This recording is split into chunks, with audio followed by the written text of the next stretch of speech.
Welcome to the Salmon Runs YouTube. Enjoy the video. You start by making sure the basics are in place. Install Mariadb server and confirm the service is active. You need a running DB to connect. Next, install Python 3 and pip, then create a virtual environment so libraries don't clash. Once done, install the Mariadb Python connector with pip. This provides the API you'll call from code.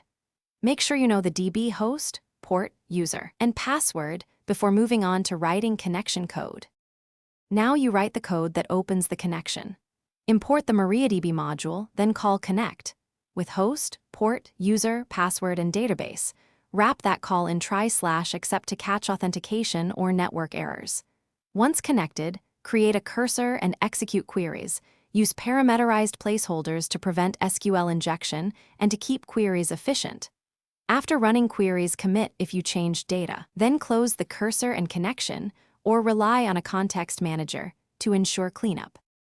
Finish by testing your script end-to-end. Connect, run a select, and verify rows. If you perform writes, test commit and rollback behavior. Make sure connection pooling or retries are configured if you expect concurrent users. If things go wrong, check the Mariadb error log and Python exceptions for clear messages. Often the issue is network, bind address, firewall, or user host permissions. Finally, make small changes and retest, and once stable, integrate into your app or deployment pipeline. Thanks for watching. Consider subscribing if we helped you.